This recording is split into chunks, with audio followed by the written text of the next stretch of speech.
listening to the Top Music Guitar Podcast, the show for guitar teachers to learn about the craft of teaching great guitar lessons that students love. If you're looking to start or expand your studio and make guitar teaching your full-time dream job, you've come to the right place. Each week, you'll get to hear from some of the top guitar teachers from around the globe and get their best tips and experiences so you too can build your own dream studio. I'm your host, Michael, and I've founded one of the top guitar schools in Australia, written a best-selling curriculum, and I mentor guitar teachers. I'm excited to share my expertise with you and the wisdom of all the experts we interview. Make sure to subscribe so you don't miss any future episodes. Let's get into it.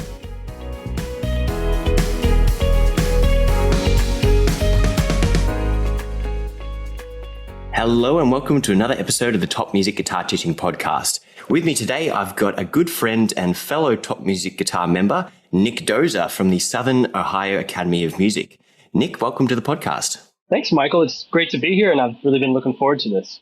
Yeah, it's been great to watch you grow your business, do some wonderful things in your guitar teaching, and all the other really cool things that you're doing with your personal life, with your business, with your music career. It looks like it's all happening. So I wanted to invite you on the podcast and have a chat.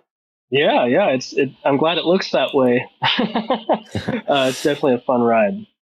Yeah, it definitely looks like it from social media. So tell us about your music school, the Southern Ohio Academy of Music. Yeah, so I've personally been teaching for probably 10 to 15 years. It gets a little fuzzy because I started about 19 years old, and then I went on tour, and there were some things like, you kind of teach off and on. So probably for a good 10, 15 years, I've been teaching students. And last February, we decided to transition from teaching one-on-one to teaching in an academy setting with classes. And it's been really amazing. And we've seen our students grow so much more from being in class with other students and being able to jam with them.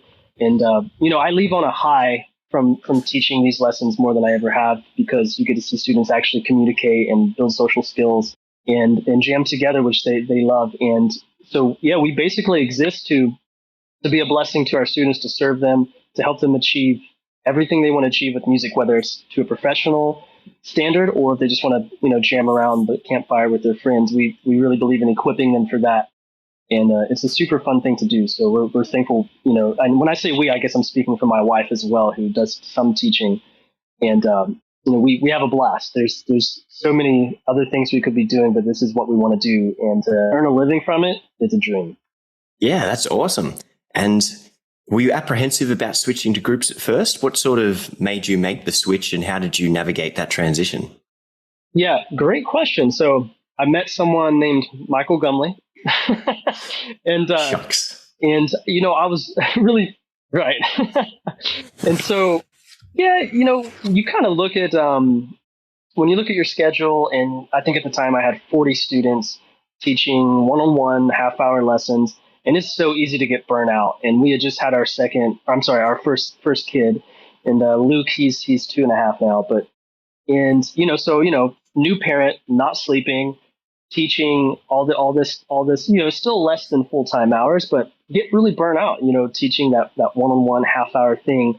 And I was already probably pushing the boundaries in my area.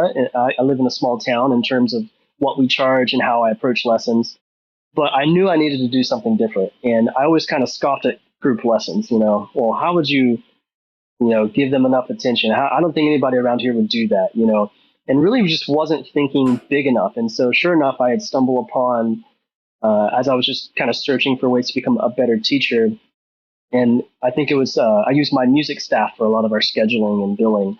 And it was through one of their emails, came across Top Music, and I kind of got filtered in to the guitar portion of that and started learning about group teaching from you. And you were also speaking a language that was really appealing to me, because I'm really into investing in finance. And so to hear someone who is a guitar teacher speaking into the terms of, assets and liabilities, investing in your business, that really intrigued me. And I thought, okay, there's something here that I need to look further into, because a lot of the real estate circles and things that I'm in, we kind of speak the same language. So if I can apply what I've learned there to my music business, my lesson business, then, we can only, grow better. And so as I learned more about group teaching, decided it was the right thing, took the plunge, and yes, I was apprehensive. I thought maybe there'll be a mass exodus of my students who want, full undivided attention.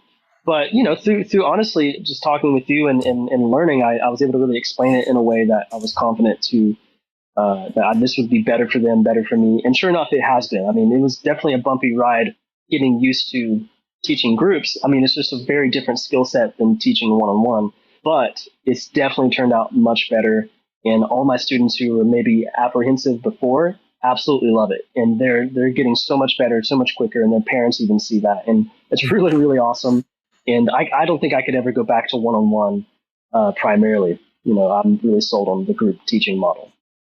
Yeah, it's really great to hear that you've had that really smooth transition. And yeah, a few bumps in the road in the beginning, but I really like the fact you said, I'll probably never go back to it exclusively. And that's something I've definitely noticed is I've just got such a high energy with the group, whereas opposed to the one-on-one sessions, some of the more advanced students or the students that I really like teaching are fun. But when you get people who haven't practiced, who aren't as committed to their guitar lessons as you are to teaching them, it can really suck the life out of you. Or even if you just have a full week of teaching and nothing else. So can you say anything to how different you feel teaching groups versus privates at the end of the week?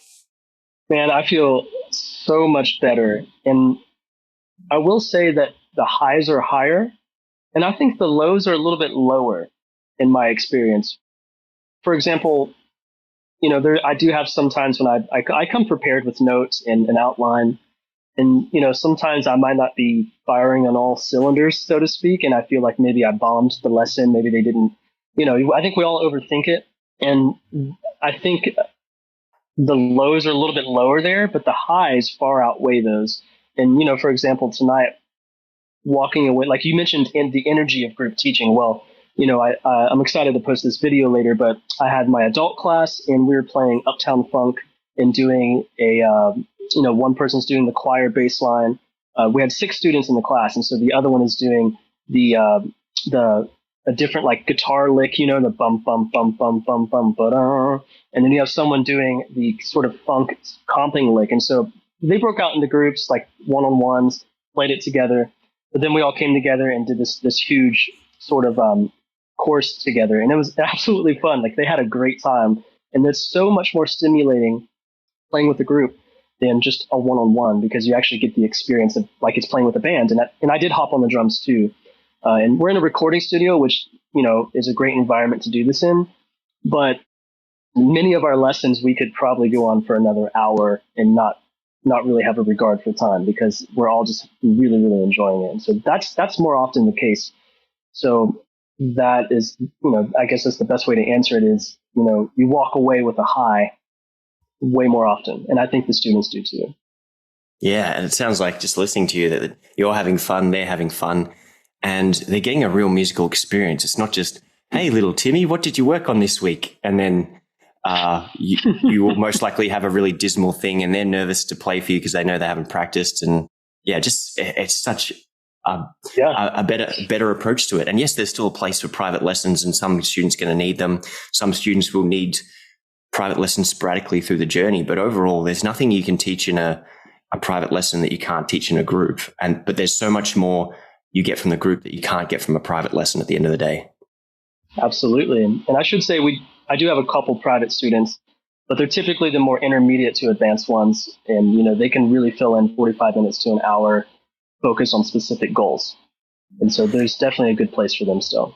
Yeah. Here's a little secret for you and the listeners, because I love giving away secrets on this podcast. And we've just watched Alex Hormozy give away everything for free recently. So we've got to give away all the secrets and give away better advice for free than what other guitar teacher coaching programs and music coaching programs are making you pay for. So one thing I've started doing is, when someone who's a beginner wants private lessons, is say, oh, you've got to earn the private lessons. You've got to go through this group program and get to this level before you earn your private lessons. And they sort of go, oh, what? Like, obviously, if the person has learning difficulties or a personality type where they're just so anxious they can't deal with groups, then we may make the exception. But for the majority of people who just want groups for the sake of, want private lessons because they're entitled to it or whatever, we just say, no, you've got to earn it. Our students who work really hard, who progress to a certain level in the Guitar Ninjas program. Once you've gotten to that level, you unlock and have earned the privilege to do the one-on-one sessions. And ultimately, the beginners don't need anything special like that. It's just it's a nice to have, or this misconception that you need to have private lessons. But primary school, elementary school, high school, university, dance lessons, martial arts studios, almost everything that you do in life, you learn within the context of a group. But for whatever reason, music lessons, we're still hung up on private lessons. And yes, private lessons can be great. Private lessons are definitely a good way of giving someone one-on-one attention, what they need. A 20-minute private lesson, 15, 20-minute private lesson is all most people need. Even a 30-minute, 60-minute lesson, 50% of that is you just watching the student and waiting for them to practice it enough times. I get so bored in those private lessons now, especially with like beginners. And last little thing before I talk about you again and the wonderful things I want to ask you. One thing I noticed last night, I've had a private lesson with a beginner, and I had a private lesson with one of my more advanced students who's been learning with me for 6 years. The beginner student, I tell them to do something. After 3 repetitions, they stop and they look at me with this bland expression on their face, like, "Oh, I finished." And it really annoys me. Like, it's one of my things is, all right, we're going to do this for a minute, and they do it 3 times and they stop and look at you with, all right, what comes next? When I teach my advanced student the private lesson, we worked on an 8-note phrase, 20 minutes, and must have done close to 1,000 repetitions, like with metronome, really analyzing every single note that was going wrong. And the difference between the beginners and the intermediate advanced players is the beginners are like, I've done it, what's next? The advanced players are just like, right, what do I need to do to make this one little thing better? And you tell them to do it 1,000 times, they do it 1,000 times. So that's a couple of little nuggets for you and our listeners, hopefully. So Nick, you mentioned before it's really good about absolutely investing and assets and liabilities. And that's one thing that I found really intriguing about having you as a client and working with you is the fact you're very switched on. And I know anyone who's listened to my podcast has heard me say music teachers, guitar teachers, guitarists will spend 10,000 hours into mastering our instrument and maybe another 10,000 hours trial and erroring teaching. But we're very unwilling to invest into personal finance books or courses about finances or personal development. And there's this big off balance, maybe because musicians are generally artistic as opposed to financial types, or there's this fear about money. But tell us how you got into personal finance and investing and starting the companies and portfolios that you have. Right. So it might be a tough one to condense down, but I'm 33, and I want to say I really got into it and started studying finance when I was probably 24. I want to say I was living in Nashville at the time, and I'm born and raised here in Ohio, but I was in Nashville at a ministry down there actually, and so we were all musicians living in the inner city of Nashville, and it was basically, we were missionaries. We were also musicians, and so we kind of called ourselves musicianaries because everything we did was very, very much, revolved around music. Our pastor was a great drummer, and he was one of back in the 80s, like one of the first producers and songwriters to start using a lot of digital equipment and things like that. And he was with Sony Records, and so I learned a lot from him. So everything was music and songwriting, and so. But here's the thing: is we were missionaries. Like our whole lives revolved around doing ministry, not earning money. And so I quickly learned, like, man, we're always asking for money. We always need money. And I'm starting to really want to learn more about money and actually be able to prosper and, maybe be the one who actually gives rather than receive sometimes. And not, both of them are valid and important, but also understanding, like, in the Bible, it says the love of money is the root of all evil, not money itself. It's really a tool. It's the love of money that is the bad part. And so I started learning, like, well, a lot of these guys I read about in scripture were very wealthy. I mean, Abraham was very wealthy. I mean, he had a whole entourage of people. I mean, you can't miss it. And I think, growing up in Ohio, there was a stigma on wealth. This thing of like, oh, they drive a BMW and, they're probably a jerk and they're just a stuck up rich person. And the same person who might have that attitude would go and pray for a raise, like they would want to make more money. And so, basically sifting through all those things, I started getting really hungry to read. And it was you've probably seen him on YouTube if you've been studying about business at some point, Ty Lopez. And so I remember watching one of his ads and his videos where he was talking about learning and reading books. And he's like, the classic, like, see this Lamborghini in my garage? Well, what's better are all these books behind me. Yeah. And it just, something happened to me, man. And I was like, I want to start reading. I want to start learning. And I got super hungry for it. I just devoured everything I could. And, to make that story a bit shorter, is I started to realize I think real estate's the right path. And so when I moved back to Ohio, I remember when I read a book called Rich Dad, Poor Dad. And that's when I decided, hey, I'm going to get into real estate. I might not know much about swinging a hammer or renovating, but like our pastor here in Ohio, he's a real estate investor. And I learned a lot from him. And so I'm like, man, I'm going to invest in real estate, because the thing is, I started noticing a lot of musicians, even if they were somewhat business savvy, they realized that when they stopped touring, their money dried up. So even if they were very successful in tour, and I mean guys who are, they're in Grammy nominated bands that I would talk to, they would say, like, I got to figure out what's next after touring, because I have to earn an income. I'm like, man, these guys at the top of their game are trying to think what they need to do when they can't tour anymore. And so you see that and you think, well, there's got to be a better way to do this. Like, can I play music but then also earn an income? And I started to realize, like, if Dr. Dre has to, like, if he has diversified, into all of his companies and stuff, then why shouldn't I? Like, why shouldn't I think like that right now? And I might not yet be a millionaire, but I'm going to actually diversify, start investing, so that I can be freed up to do more music myself and have the lifestyle I want. So yeah, we invested in real estate. We house hacked a duplex, and so we lived in one of the units. The other unit we rented out on Airbnb, and that was the beginning of it about 3 years ago. And since then we've done a flip. We've we have 3 Airbnbs now, and I'm starting to kind of turn back to real estate and invest a bit more now, and probably do some flips and some more midterm rentals, which that's just like kind of, if, for those of you who don't know, a midterm rental is where they stay maybe a month or 2 or 3, and it's very lucrative, but perhaps a little bit better than Airbnbs and stuff, because there can be some regulations behind it. But I'm kind of getting in the weeds. But anyway, I was just super hungry for it. I wanted to prosper. I wanted to take care of my family, and I wanted to be able to play music when I wanted to play it, and go on tour if I wanted to. And that's kind of the gist of it. I'm sure we'll kind of get to other details later, but yep, that's how it started.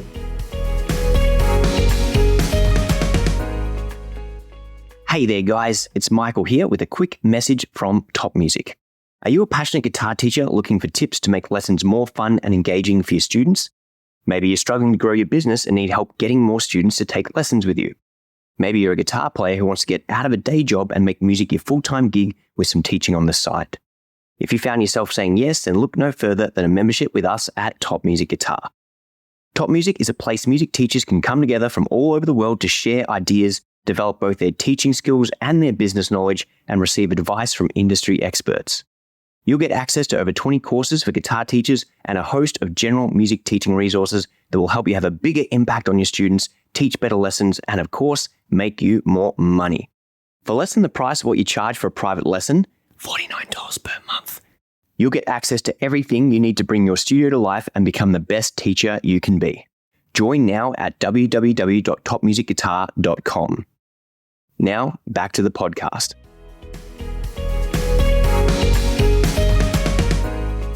Yeah, fantastic. And it's great to hear that obviously the journey has started with first becoming a bit curious about money, and also maybe questioning the belief of, hey, rich people are evil, or money is the root of all evil. And probably a similar thing for myself is just having that general philosophy of rich people are bad. And I think this has gotten 10 times worse, this kind of resentment. You can kind of feel it building on social media. It's just total ignorance, because if you're a good person and you get more money, it just allows you to amplify all the good that you do. If you're a bad person, it's probably going to amplify the bad that you do. But anyone can become rich. Like everyone has the same 160 hours in a week, or is 160, 172. I'm pretty sure it's 160. everyone has the same amount of hours in the week.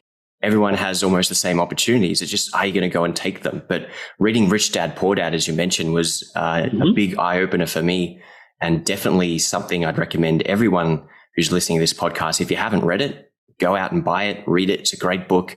If you have read it, but it's been a while, go back and read it again, because it's one of them books I reckon you need to read once every couple of years and just touch base. And depending on where you are in your journey, different lessons might jump out to you. So sometimes you can read a book 5 or 6 times at different stages of your life and find new meaning at every point. But yes, sounds like an exciting journey so far. So how do you balance being a musician and getting into investments? How did you sort of start getting into real estate and or finances? And is there any advice you would have for other musicians who are listening to this going, oh, yep, this sounds like something I want to do? Wow. How did I start getting into real estate, finance, and advice for other musicians? Well, I started obviously by reading books, listening to podcasts daily, just devouring all the content I could. And I found like the number one real estate podcast, which is Bigger Pockets. And, they have I think it is the number one. And so they do a really good job at it, and it's pretty captivating. And so, I would go to the gym and I would listen to the real estate podcast, or I would listen to Rich Dad, Poor Dad, and made sure that kind of in the margins of my day, I was still learning as much as I could.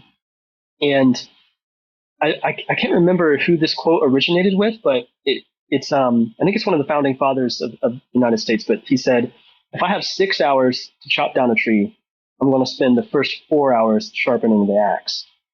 And so I was really sharpening the axe and learning as much as I could, because I knew when I would take a swing and finally buy a property, I wanted to have all my ducks in a row and have all my numbers ran. And so I started tracking down mentors, like people I could buy coffee, who are generous, who could share with me about their journey. So I really sought out people. And that's something that, if anyone knows me, they know that I'm very diligent in finding the person who's doing what I want to do, and then approaching them, buying them coffee or lunch, and saying, hey, can I just pick your brain? Can I actually what do you need? Can I serve you? Can I help you? And so I remember I was even cold calling leads for a real estate guy here locally. He gave me a key to his office, showed me a spreadsheet. He's like, this is what you do, and you're going to call all these leads. So I actually started learning about lead generation, cold calling from real estate, and that has actually overflowed into my music school as I do call leads and get leads like that. But I guess my advice would be is to find a mentor. If you want to earn $1 million, you need to find someone who's earning 10 million. It's the rule of 10, and it's pretty simple. Like, read books, listen to podcasts, find a real mentor who can actually guide you on your journey. I mean, you can bypass a lot of mistakes if you just talk to someone who's already done it. And so, with my music school, you've definitely been, like a business coach to help me. I still haven't hit my goal, but me missing my goal is still far more than what teachers working at a public school are earning, working 3 times the hours. So, I mean, that's pretty incredible. And for any musicians who really want to start getting into it, I mean, now's the best time. Don't wait until you're free or you're off tour or you finally have a family. Just start now, chase down a mentor. And whether it's real estate, whether it's Amazon drop shipping, like whatever it is, really start learning and figuring out how you can maximize your time with the side hustle.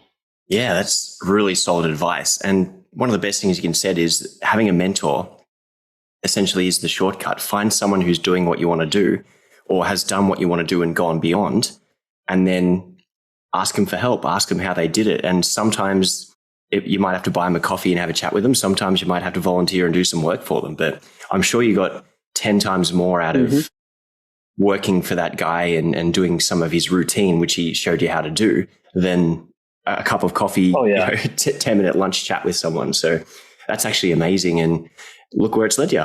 Yeah, absolutely. And just go back to what you said before. It is amazing at how many professional musicians, when the work dries up, they're stuffed. And that was the whole reason why I launched the 6-figure program, is a conversation with my own guitar teacher, who's 10 times the musician I'll ever be, who is essentially broke for the summer break every year, like so many other teachers when their students go away, they've got nothing to do. Or if they have a tour opportunity, they have to pick between a steady income and touring. It's one or the other. It's like, or feast or famine. There's good times and there's bad times. But as you've said, it's just so easy to make more than a full-time income working a fraction of the hours of what a standard teacher has, and then have all this spare time to reinvest into your real estate business or your other side hustle or your music career or your church. So I get the feeling you're a very busy man, Nick. You've got church involvement. You've got a family with a new addition in the last couple of weeks. You're investing. You're running a music school. How do you find the time to do all this? That's a great question. And this is a question that I've asked many a mentor and friend, and all of them say, I'll say the ones who seem to be doing it well, they say the same thing. They say it's a moving target. And that has been more real to me since, we just had our second child. I think she's 6 weeks old now. Her name's Hadassah. We're in love. And so we are very intentional with our schedule. And again, it's a moving target, but I'll tell you, on the note of mentors and being around the right people, when I got into real estate, I started hanging around guys who are multimillionaires. That's what you need to do, right? You don't want to get financial advice from someone who's broke. You don't want to get marriage advice from someone who's been married for a year or who's not married. You don't, you know what I'm saying? So, and what I noticed from these guys who are really, they have 65 units, they have 100 units, they're making all this money, they would be doing really well in that one area, but their family, they would be, getting divorced, they would be estranged from their children, they would be really unhealthy and overweight, but there was just one area they were really successful in. And I started noticing it with these guys. And, I kind of took note of that. And so now, to get to the point of how do I manage it all? Well, I say I do it slower than everyone else. And that's not something we want to hear in hustle culture. But if it takes me 5 years longer to get there than it does the guy who destroyed his family, his health, and I get there with my family, it's far more worth it to me because I'm actually doing it for my family. And I'm, not just for me and my dreams, but why else do I only want to work 12 hours a week earning what I do at a music academy, if not to spend it with my family and on other passions I have? So my questions for, whether it's, mentors in any area, as I ask them, what's your wife think about how long you work? What's your family like? And they're pretty personal questions, but they're worth it. And I think, I asked a kind of a coach mentor one time for real estate about it. And he's like, well, I take my kids everywhere with me and they come with me here. And we do a lot of stuff as a family. And I thought, man, that was really great advice. That makes a lot of sense. And, come to find out a few weeks later, he's getting a divorce. And so, I say that not to pick on him, we want the best for everybody, but to say that I think those of us who are very driven, who are really fixated on a goal, to an extent, we have to kind of be blind to some other things to really accomplish that and to be super focused and dialed in. But we have to be careful that we don't get so dialed in and blinded that we think our family is happy with it and they're not. And they're actually being sacrificed, I guess, on the altar of success. To me, success is not driving a Lamborghini and not having a family. It's driving maybe a cheaper exotic car and having my family. And so, yeah, I guess that's my advice is you got to figure out what works for you and your family. Realize what your schedule was this month might not work next month. And you have to, work with your spouse and your family to make sure you're not neglecting them. And then, you got to kind of adjust as you go. It's a moving target, man. And again, I know in hustle culture, we pride ourselves on working 80-hour weeks and sacrificing this and that. But, I think if you want to actually get there with your family and your health, then you need to actually go a little bit slower and realize it's going to happen. But you have to be way more intentional with your time. And if I could just, the very last thing is I think that multitasking is a myth. I don't think most of us can actually multitask. And I guess I should say, I don't think most of us can multitask well. So I realize that if I have 2 hours to work, I can get more done in those 2 hours, if I focus deeply, than I can in like 8 hours, man. And it's just if 8 hours of multitasking, doing whatever. And you find this out when you become a parent, when you're married and you have a couple kids. You're like, wow, I got to make these 2 hours count because, it's like it's few and far between sometimes. And maybe I've rambled a little bit, but I'm in the thick of it, and I think that we do it well. But I think each season we're learning how to adjust as our children grow. And I'm learning how to be productive on 2 hours. And today I'm probably totally working about 4 hours away from my family. So that's pretty awesome. Yeah, Nick, thank you so much for such such an amazing response there. And I think that's something which a lot of people need to hear. I think it's very easy to see people doing really well on social media and not see their families falling apart or not see the other areas they're sacrificing or falling behind in. And yeah, what's the point of making this really cool life for your family if by the time you've made all the money and you've freed up the schedule, they're not there to enjoy it with you at the end of it? So I think that's a very, very important lesson. If we are doing this for our family, I know a big reason why I wanted to make 6 figures the first time was so I could provide for my family better. I had a girlfriend who sat me down and asked me, hey, when are you going to quit playing guitar and get a real job? Because she had legitimate concerns about my ability to provide for her and if we had kids at that point. At the time, it was a real punch in the guts, but it was a legitimate question. I think at that point in time, I'd never made more than like $18,000 a year. So maybe $12,000 US. And you definitely couldn't support a family on that money. If she not have done that, we wouldn't be here today. So as much as it was a punch in the guts, it sort of was the catalyst for everything we built into today. But yeah, we don't want to lose sight of what's important. And success looks different to everybody. It's worth pointing out. Whatever you listening to at home define as success, go out and get it. But it's got to be what is successful for you. If you want to drive a Bugatti, work towards that. If you want to have 10 units, work towards that. If you just want to if you're currently making 10,000 a year, but you want to make 30,000 a year and work the same amount of hours, so it frees you up to just lay on the beach all day, then go for it. There's no one definition of success. One thing I did want to jump into, because I think you and the listeners will find it very helpful before I ask you the final question here today, is something called time blocking. So I think it's really important that if you've got so much to do, and even if you have multiple projects or multiple side hustles, there's two things you need to focus on. One is being efficient in determining what are your most important tasks. And yeah, you can spend 8 hours working, but if an hour of that is checking emails, an hour of that is thinking about what you're having for lunch, an hour of that is doing some phone calls, just maintenance stuff. You can burn through 4 to 8 hours of a day and not achieve anything. You've just, mowed the lawns essentially. But if you identify what are your most important priority tasks and you just focus on completing 1 to 3 of those per day, you will grow your business enormously. And I think of it like practice. If you practice the 3 most important essentials in your guitar schedule or whatever instrument you're working on, you will see progress. But if you just keep playing the same old things over and over again, you just get stuck on this plateau for ages. So the first thing you need to do is identify what are the 3 most important things I need to get done either today or this week. And then the second thing you need to do is time block them. So if you've only got 2 hours of productive time, you spend the whole 2 hours just on that first most important task.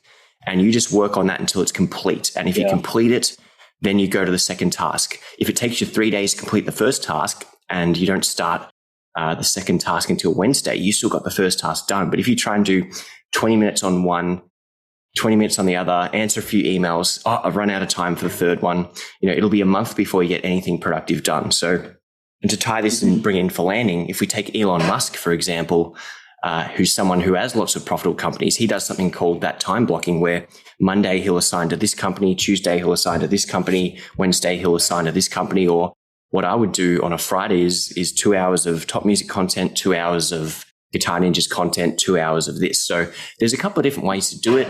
If anyone is interested in this, I could do a whole podcast on it, or shoot me an email or comment where you're listening saying, yes, tell us about the time blocking, please. But time blocking with anything, it can be dynamic. You either have a daily time block or you have a weekly time block or some sort of composite across a month. But hopefully that's helpful to you and the listeners. To bring this one in for landing, Nick, what are 3 books you could recommend for our listeners? Well, I've listened to so many podcasts and so many Bigger Pockets podcasts where, at the end they ask that same question. That this is like a dream come true. I get to answer the question.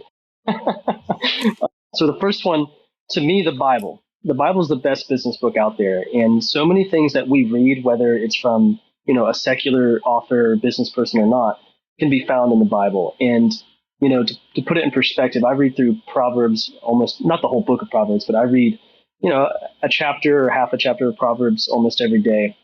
And there's so many nuggets in there of wisdom for business. And the thing that I've been chewing on is it says the lazy man doesn't roast what he took home from hunting, but diligence is man's precious possession. And that's rocked me because I think, man, I've not been diligent in certain places I need to be diligent in. And so I've really latched onto that in my businesses and in every area of my life, where whether I go for a jog and I run for 10 minutes, if I run for 10 minutes every day, it's better than running for an hour once, every now and then. So diligence has really been my focus. And so, yeah, definitely the Bible, definitely Rich Dad Poor Dad. That was the one that rocked me the most in terms of getting started in real estate and understanding assets and liabilities. Because that whole mindset shift was completely different than anything I'd ever heard. And I would say the third one is right now I'm reading through The Wealthy Way by Ryan Pineda. And so he's a real estate guy. He has a great YouTube channel. And I really enjoy that book because, he's a Christian who also values, being wealthy in every area of your life, like we've talked about. And he really has a grasp on not sacrificing his family. But this dude also runs, I think over 6 or 7 seven-figure businesses. And so in terms of being efficient with time, learning how to flip houses and stuff, it's been really inspiring. And I would say, if I could just add one last one, would be True Wealth Formula by Hans Johnson.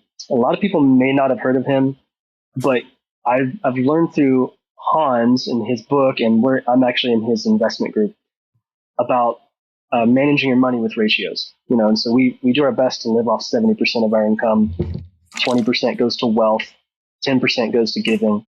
And within the 20% that goes to wealth, there's speculation, there's different tiers. There's a lot to it, but it's pretty fascinating. And it's about, actually learning how to manage your wealth like the elites do, if you can use that term, how actually like the Rockefellers would do it and different things like that. So that's been super impactful. So I threw 4 in there, but if that's okay, those are the 4 most impactful right now. Absolutely not. We're going to have to edit out that 4th one.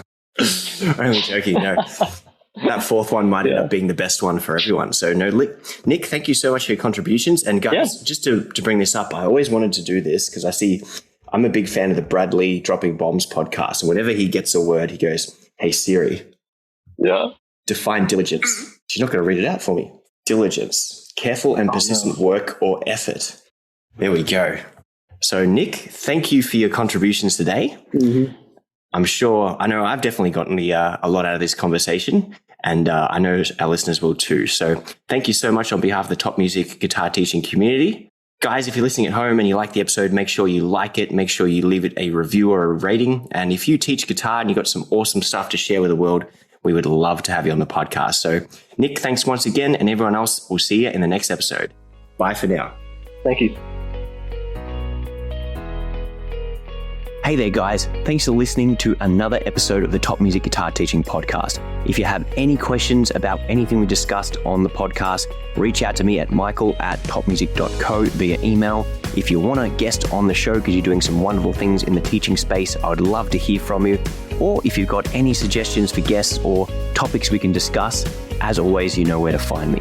Now, the last thing I want to talk about is our Top Music Guitar Teaching membership.